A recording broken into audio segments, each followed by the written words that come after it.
DJ Shubham Sumerpur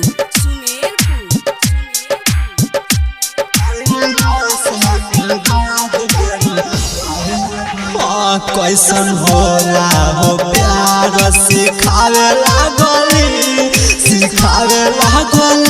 पहले भाषा के बाद में रोवावे लागली। कैसन होला हो प्यार सिखावे लागली पहले भाषा के बाद में रोवावे लागली।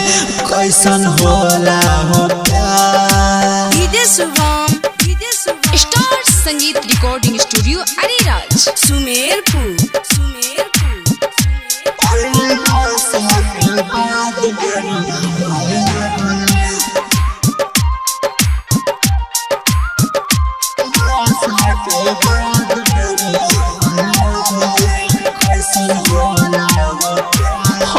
हम बानी गरीब बतावे लगली।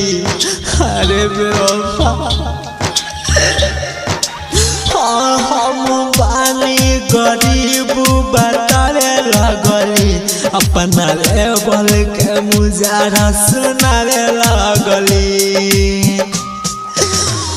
अब रोई हाथ जोड़ी कहीं जोरे पागली पहले भाषा के बाद में रोवावे लागली। कैसन होला हो प्यार सिखावे लागली पहले भाषा के बाद में रोवावे लागली। कैसन होला हो प्यार। डीजे शुभम सुमेरपुर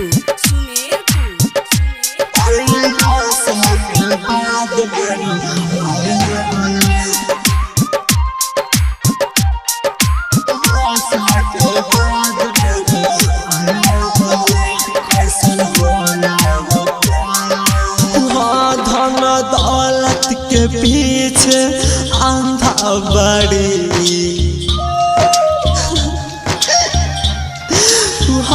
धन दौलत के पीछे अंधा बड़ी। हाथ छोड़ी खोजल दोसर बंदा बड़ी।